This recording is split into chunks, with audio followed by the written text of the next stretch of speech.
So let's start our class. Today I'm going to solve problems that were presented in homework 2. So for the first part, I'm going to solve handwritten problems first, and then we're going to solve the coding problems. So let's start with problem number 2. Okay?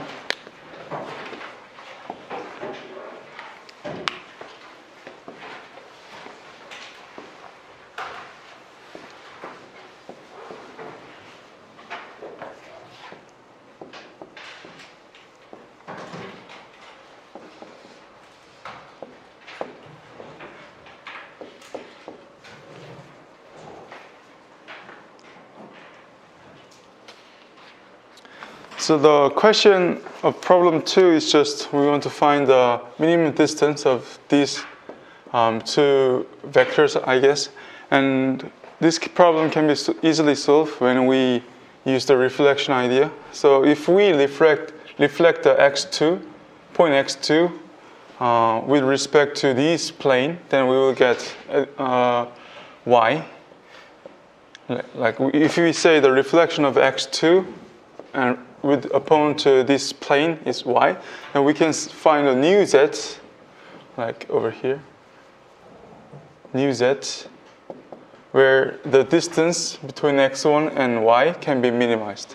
So because the point z on the plane is just any points on this plane, so we can just write z as this point z dot. We can just define a new point z prime so that the distance between x1 and y can be minimized. So we can say the problems with this simple way. If y is equal to mx2, which means the reflection of x2 with respect to this plane, if we said y is equal to mx2, we can define the optimal solutions d star as x1 and y. So basically means the distance between x1 and y. And if we remember the problem that we solved last homework 1, there was a reflection part and reflection. So we first want to project this point x2 on this plane, right? Then we're going to define a new vector w. And this w is just a projection of this x2 on the plane defined by v1 and v2. So if we say omega is equal to px, and this omega is just a projection of x2 on the plane, and p is a projection matrix, I guess. And if we remember the last homework problem 1, then it is easy. And also, this is defined in the lecture note as v, vt, v negative 1, vt, x2, where v is equal to v1 and v2. So we find that omega can be represented in this way, okay?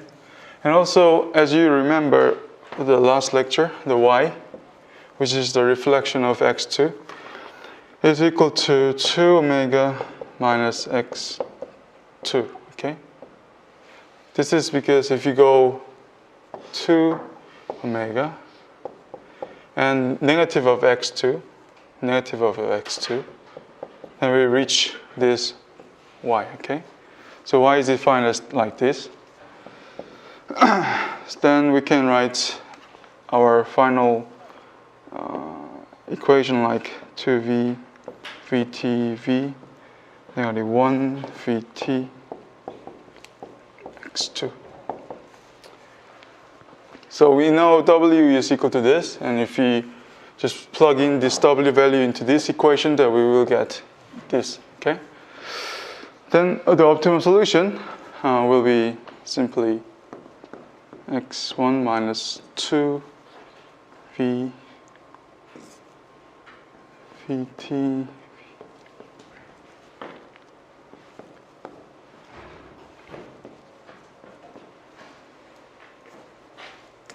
so this can be the optimal solution. Is there any question? Okay. for problem number 3a, we want to find the solution of this minimization problem by using the derivatives of the objective function. So our objective function f is equal to 2x1 minus 1 squared. Okay.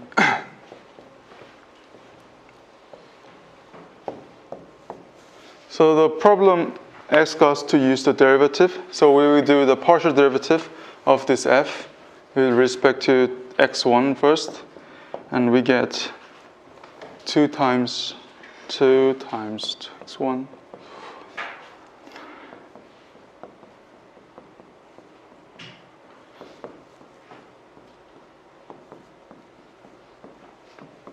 Okay. This simple partial derivative, so I'm not going to explain details about it. And this also, next is the partial derivative regarding to x2, okay? And this is equal to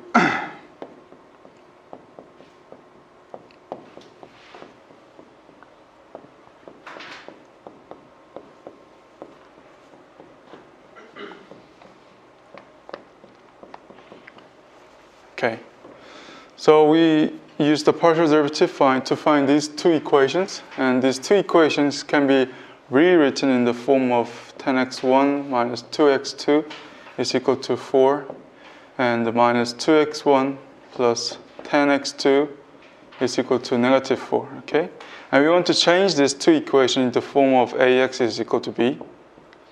So we can define the a as 10, negative 2, negative 2, 10, and then x1 and x2, and b is equal to 4 and negative 4, okay? So we have now the matrix A and B, and also we know the x, okay? So we want to find x1 and x2. x1, x2 is equal to 10 to the negative 2. Inverse of this matrix times 4 and negative 4, okay? And you know how to compute the inverse of this square 2 by 2 square matrix, so you just use the knowledge you have. We get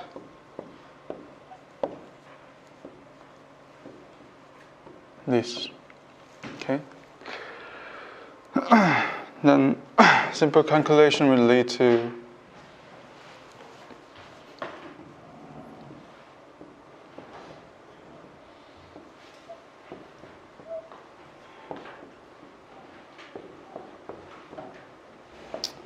so now we got what is x1 and x2. So now we want to compute the f, okay? Just plug in the x1 and x2. Then you will be able to find that f is equal to, yeah. So this is the final answer.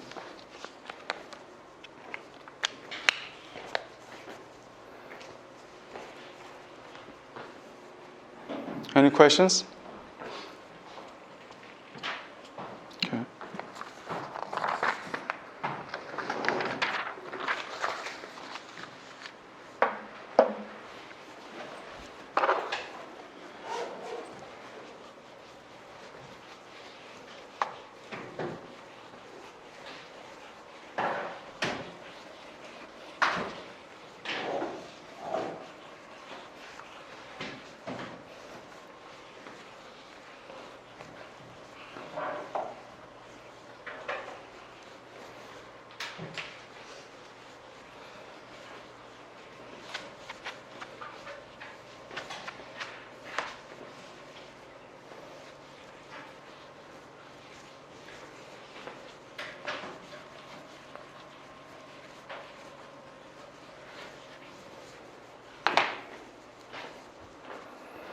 So problem number 5. So problem number 5a is quite simple.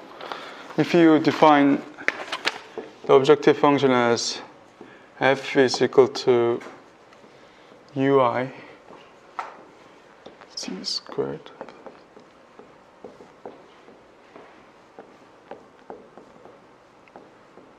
Now we want to use UC and VC and W to show this equation. So W is defined as, or omega is defined as UC squared plus VC squared minus R squared, okay? So we want to use this omega term in the inside of this equation. So we just solve this square term and we get UI squared minus 2UI UC plus UC squared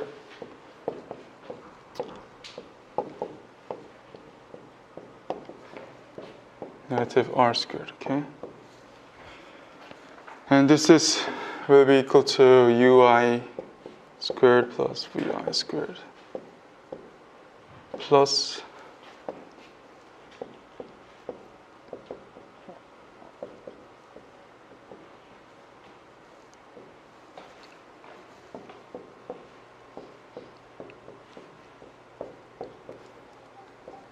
So what I have done from this second line to third line is just switching the location of each term so that we can have this, okay? So we defined W or omega as this term, so we can just switch and the rest of the equation will be same. Instead there will be W, okay, at the end, okay? The rest of the term is same and the last term will be changed to W. So problem 5a was quite simple, and B is also a simple question. Okay. So in problem B, we want to find AX, A and B and X in the equivalent linear square formations. So we know that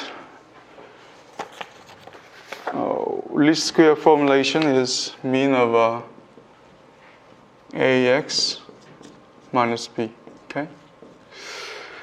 So we want to find this matrix A, X, and B. And if you look at the equation in here, okay?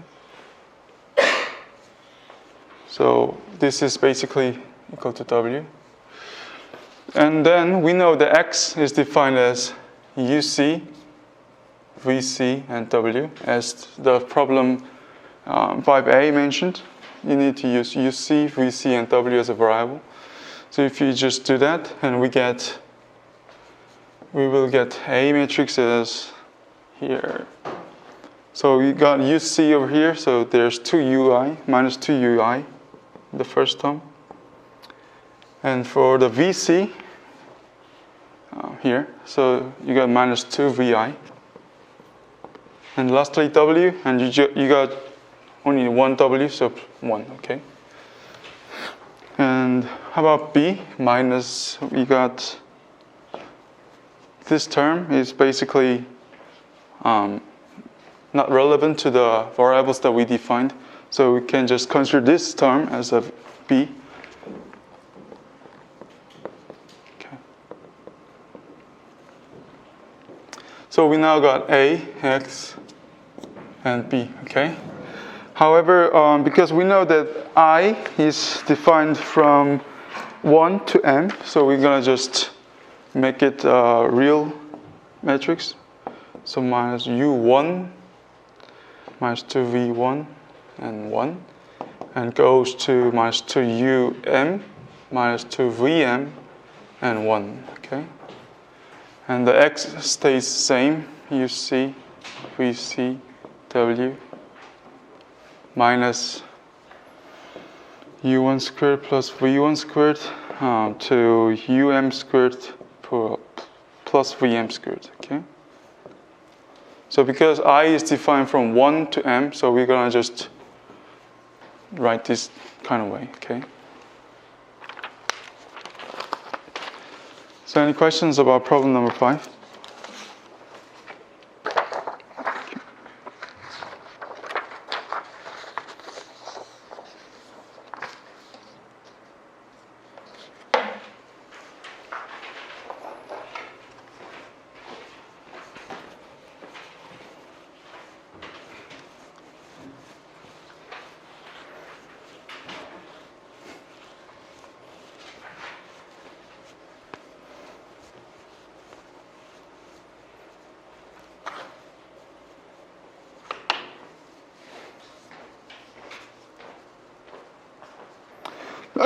So let's go to problem number 7. So first question in the problem number 7 is we want to show that alpha I is the best step size. So the best step size alpha can be defined as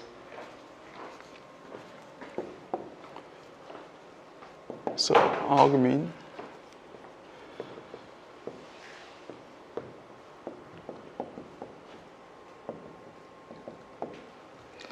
So this is because we want to find the value of the next step is equal to the value of the previous step, so that the update is the object. So it basically means we want to find where di is equal to 0, so that the previous step point and the current step is just same. Okay. So we want to find this equation. We want to find this equation. We want to minimize this this function, right? So we can write d of f xi minus alpha I di d alpha is equal to 0. Okay, so we want to find this solution, and if you rewrite this equation into form of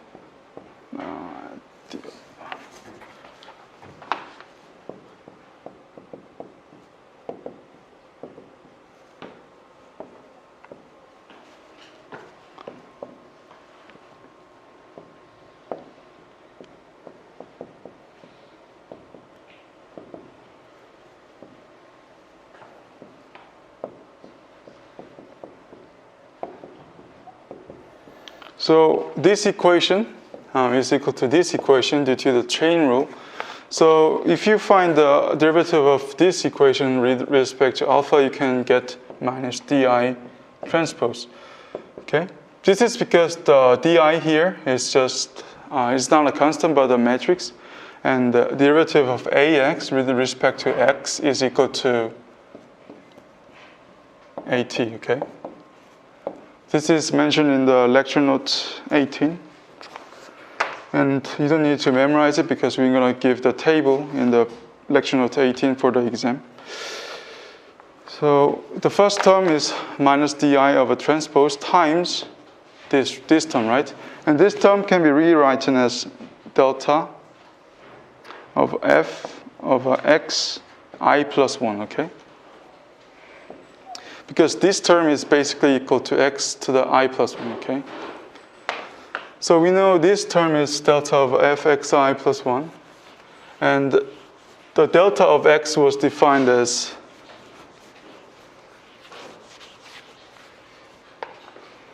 delta of x can be defined as a to the x I alpha I di minus b, okay? Because this is basically equal to xi plus 1. And if you remember this equation and then just plug it into this one,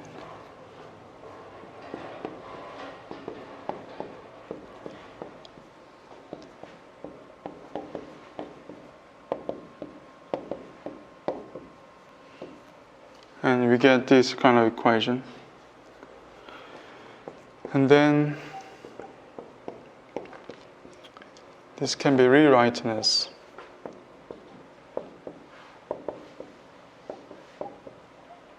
like this, okay? And if you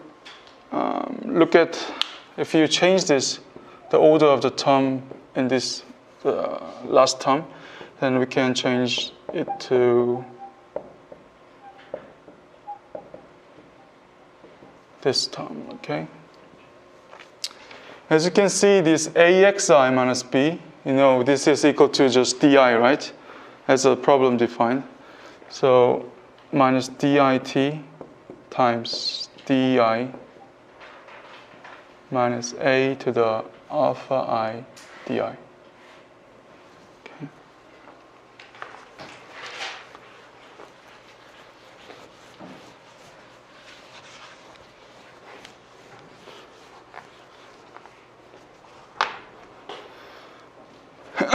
And then we want this equation to be equal to 0, right? So this equation is to be 0. And if you solve this equation, we get 0 is equal to minus dit of a di plus dit transpose of a of a alpha I di. Okay?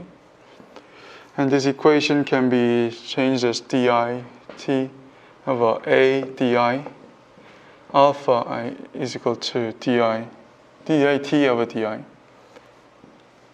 And alpha is equal to dit di a di. Okay. So we show that alpha is equal to this. Okay. So for the problem number 7, there was some issues regarding to the problem number 7. I think before Tuesday the problem was quite wrong because the step number 5 was written as ai plus 1 is equal to axi minus alpha I ri, but ri was not defined. So if you submit your homework before the changes made to the homework problems, then it will be okay. You will get full credit for that.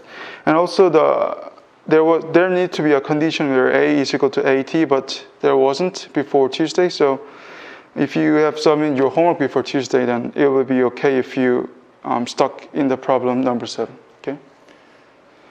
Any question regarding the 7a? Yeah.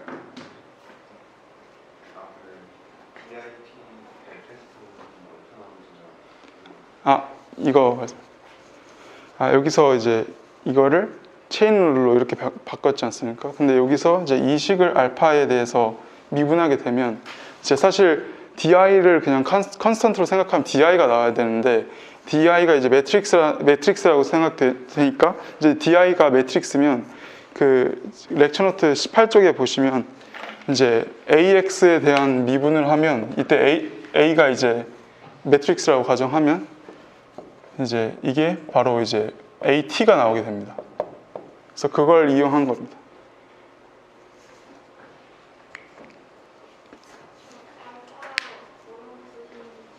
네. 어디?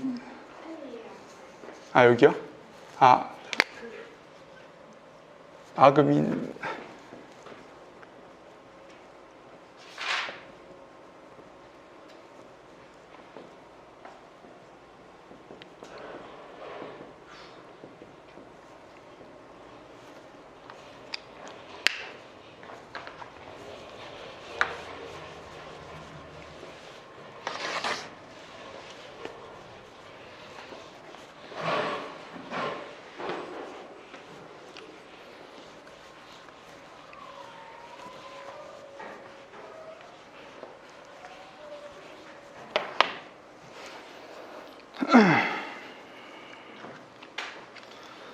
So for the problem number B, it's simple. We want to just solve the problem using the steepest descent method. So 7b, f is defined as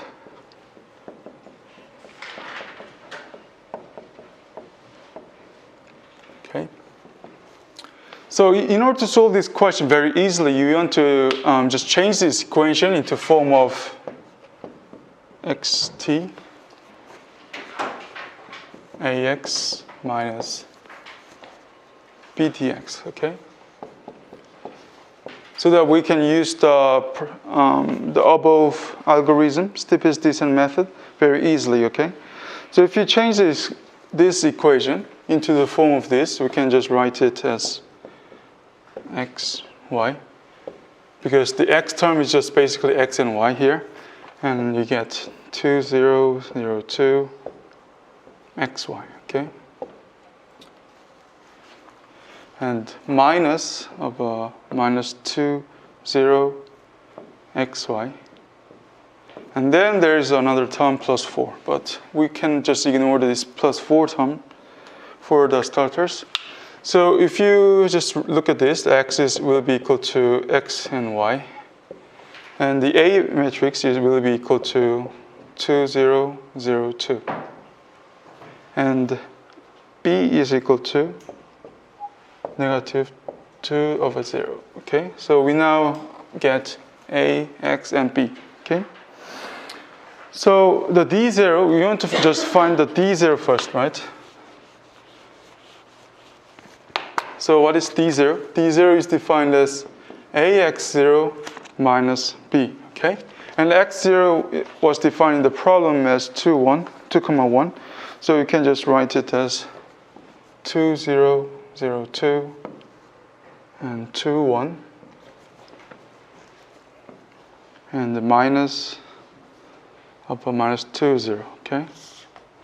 And this will give us 4, 2, plus 2, 0. So we will get 6, 2, okay? So we first find the D0, right?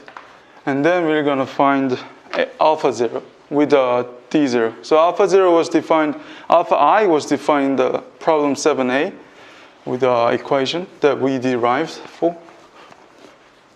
So using the equation, alpha 0 can be rewritten as 6, 2, 6, 2.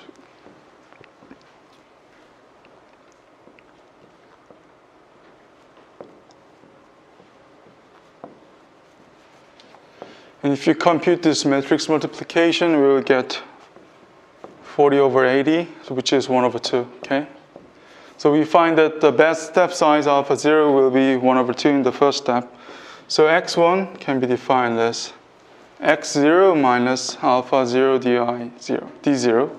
So this will be equal to 2, 1, negative 2, 1 over 2 times 6 over 2, okay? And this gives us negative 1 to 0, okay? So we now find the next point, which is negative 1, 0. And then we just repeat this algorithm again and again, okay?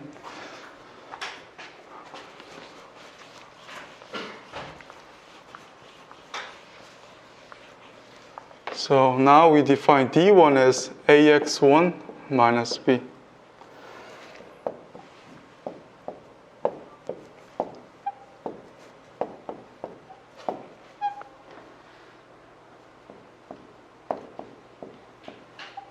Okay. And this will be equal to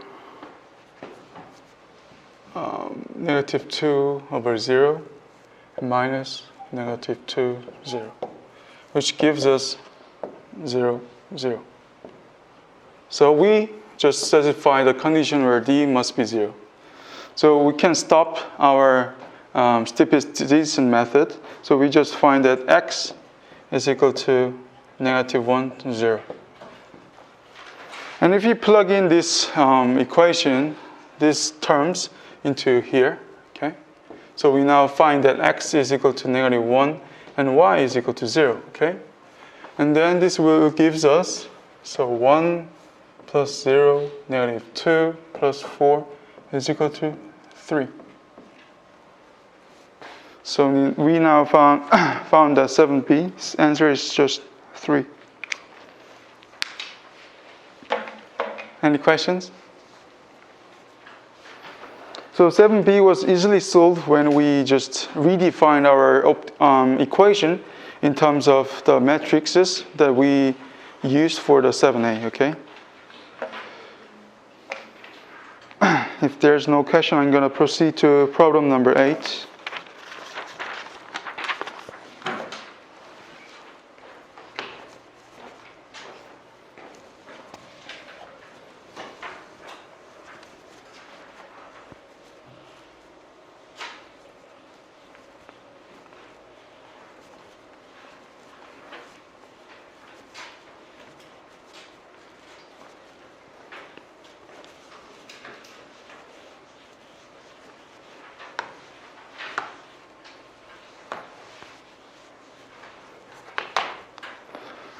So for the problem number 8, you want to show that linear programming in a canonical form can be transformed in a standard form.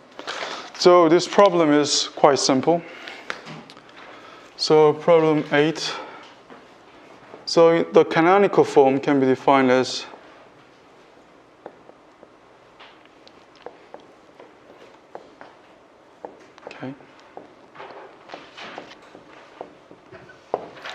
So basically, the question itself is asking to show that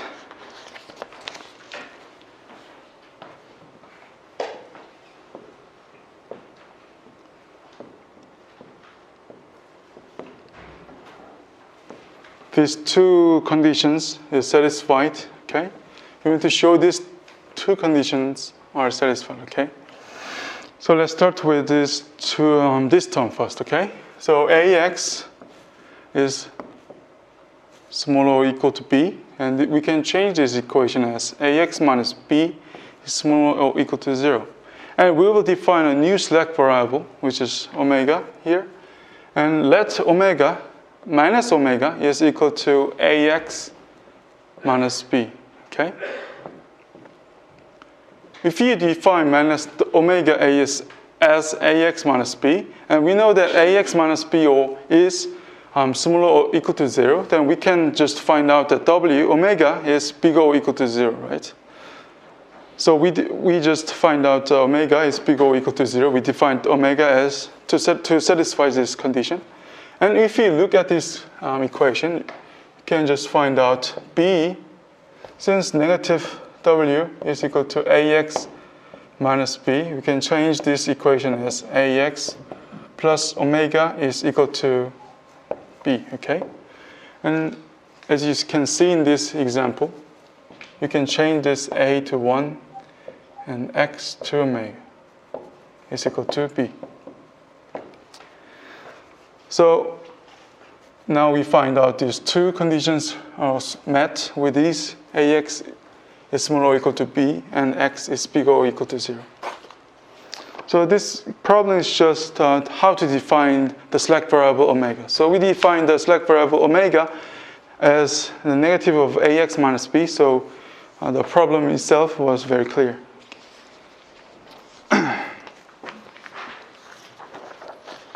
Any questions? Okay. So problem number 10 is just basically showing, and with the quadratic penalty method. So for problem number 10,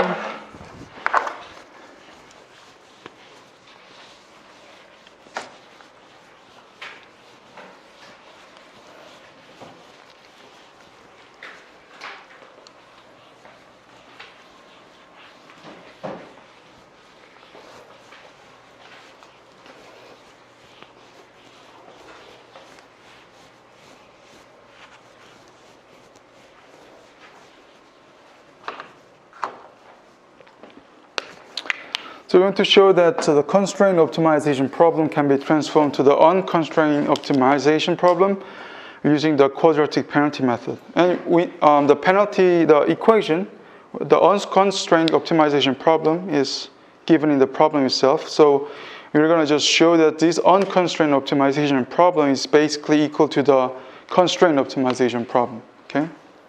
So in the constrained optimization problem, we have Gx need to be bigger, smaller or equal to 0. So this means that we want to give penalty to the optimization equation whenever the Gx is bigger to 0, okay? So in this question, the unconstrained optimization one, defined the penalty function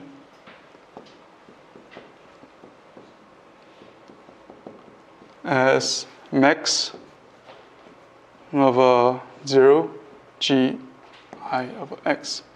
So let's find if this penalty function really gives a penalty only when gx is bigger or equal to 0. Okay? So when gx is smaller to 0, then the max of 0, gx is also equal to 0. So whenever gx is smaller than 0, then it gives no penalty, right? When gx is equal to 0, the same equations gives us 0. So whenever gx is equal to 0, this equation gives no penalty. However, when gx is bigger to 0, then max of 0 comma gx will be equal to gx, where gx is bigger than 0. Okay? So this equation itself is giving a penalty only when gx is bigger to 0. So we can show that the penalty function satisfies this condition. Okay? And the next term is hi, and hi is defined as, and hx needs to be equal to 0. Okay? In the constraint optimization problem. So we want to find out whether the penalty function, which is defined now as a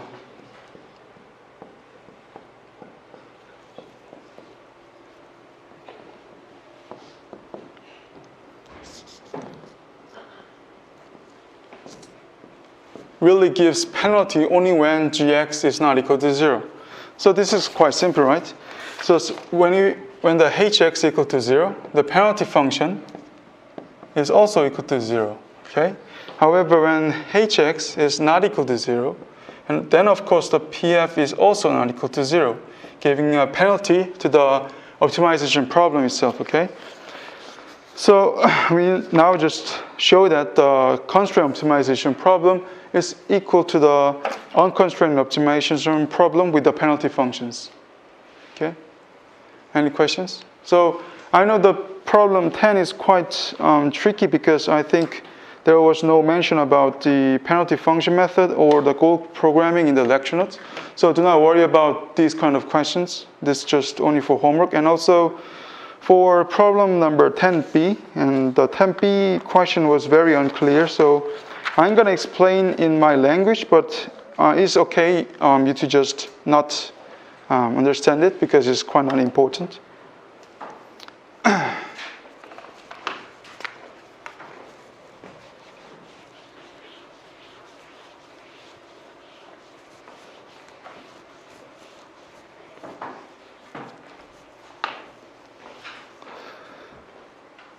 So for the problem 10b,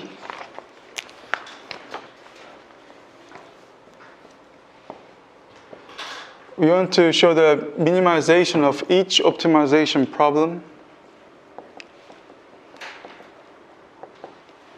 can be changed into minimization of a single objective optimization problem subject to f1x.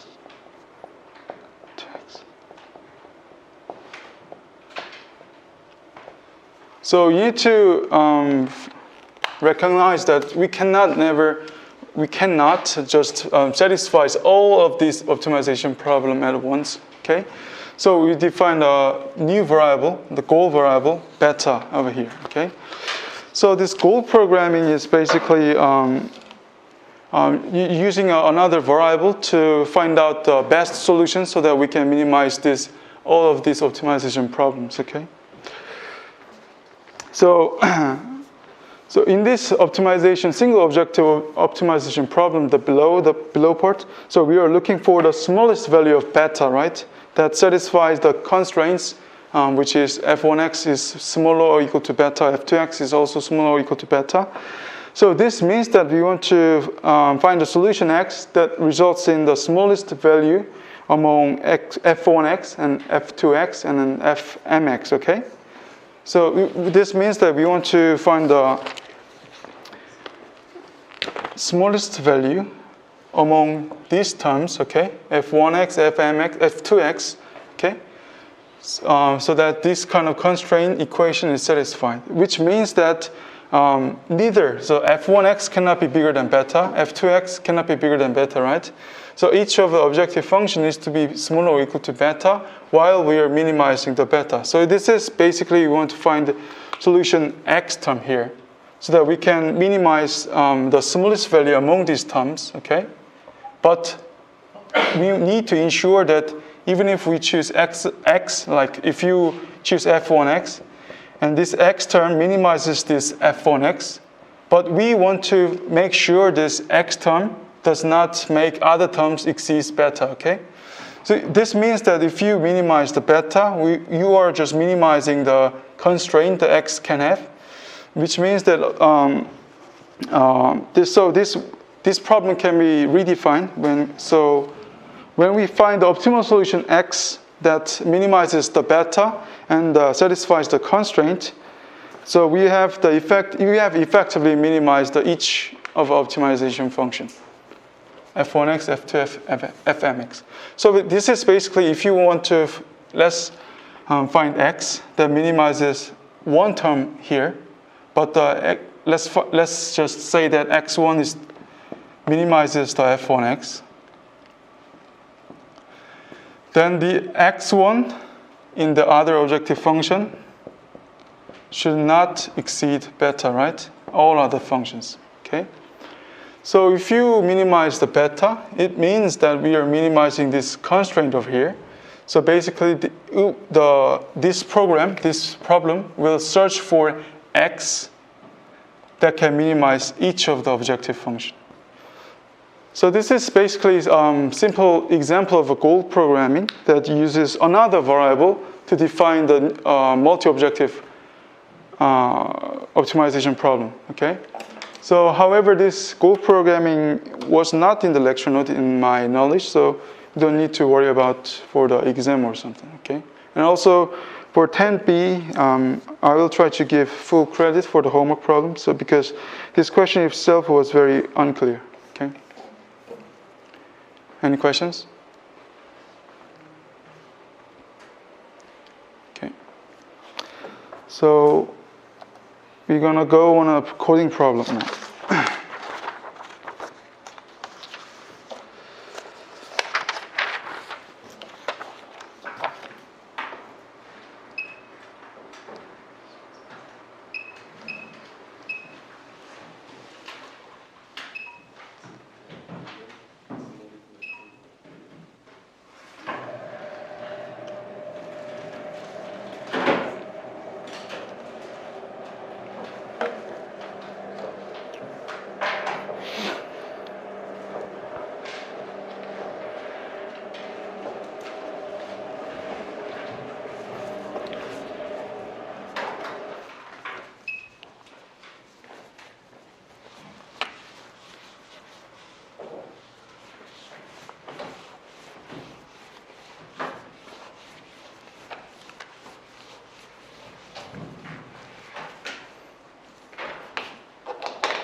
So problem 3b, we want to solve the least square problem using the CVXPy.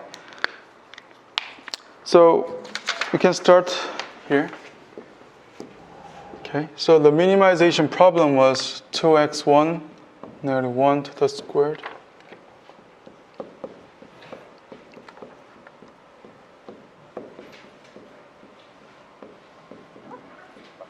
Okay. And you want to change this equation into form of ax negative b, okay? And we know that x is just x1 and x2. If you look at this equation, then we can easily define the matrix A as 2, 0, because there is only x1 term here. And the next term, negative 1, 1, negative 1, 1. And the last term, 0, 2, okay? And the b term here is equal to, first term is negative 1, but there is negative b, so we can just say 1 here. And there's the constant term here, so 0. And there's plus 1, and since this is just minus b, you can just write it as negative 1, okay? And we defined matrix A and B, okay, and X as well. So you're gonna just write the code in X is equal to this one, and A is equal to this matrix, and B is equal to this matrix, and to solve the optimization problem with CVXPy, okay? So some people might worry about the maybe midterm exam.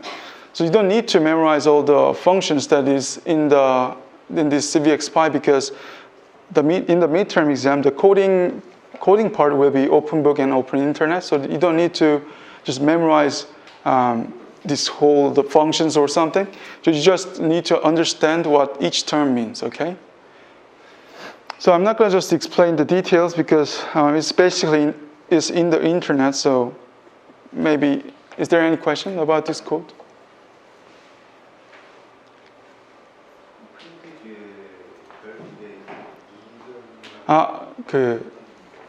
지금 여기서 제곱이 있지 않습니까? 근데 여기서는 노멀하고 L2 노멀하고 제곱을 안 했습니다. 그래서 나중에 결과에 대한 제곱만 한 겁니다.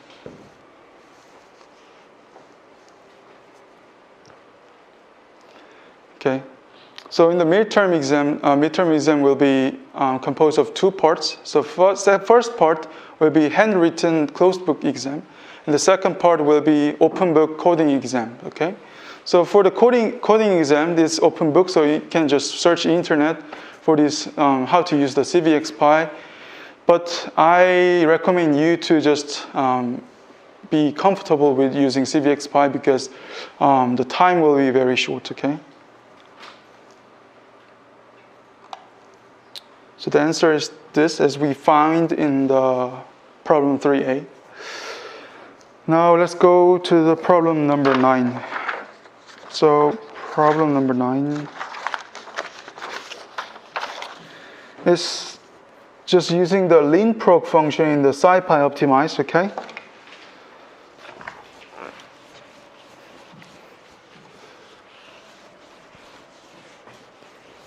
Since the problem itself is a maximization problem, we want to first convert this maximization problem into a minimization problem, right?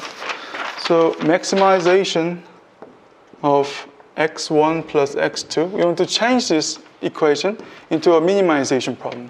Then this will give us minimization of negative x1 plus x2.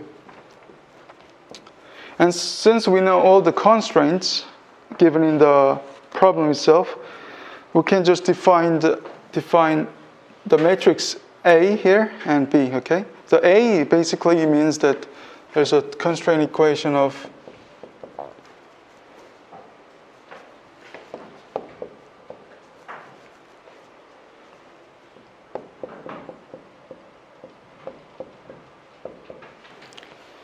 it's like this, and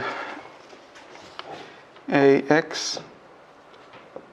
So A matrix can be defined as 1, 1, 2 over x1, x2, 29, 25, okay? So we now got the matrix A here and the B matrix here.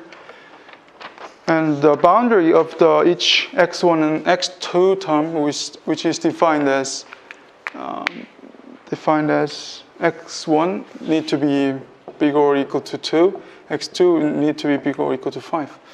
So basically this is C here, it's just constants in front of each term, x1 and x2 here. So negative 1, negative 1. And A matrix, we find that.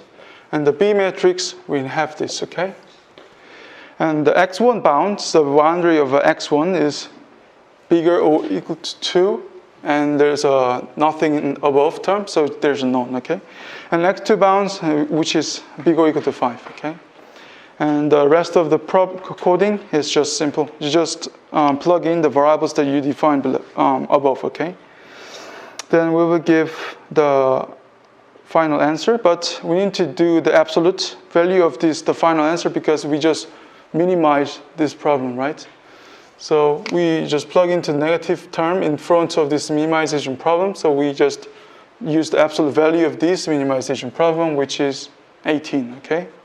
So answer will be 18, and x1 is equal to 11 at that case, and x2 is equal to 7 at this case, okay? So any questions? Okay, so if you just go if you search for the linprog in the Google, then there will be some kind of web page in the SciPy that explains about the linprog, okay? Linear programming. And it will explain in details about how to use this function. So if you're coding and you got stuck into how to use this function, just type this linprog so that you can just easily find how to use this function. So this question is basically simple. You just need to define the five conditions for the linear program function. So any problems or questions? Okay, so today's class is over. So see you maybe next week or on the next week, okay? Thank you.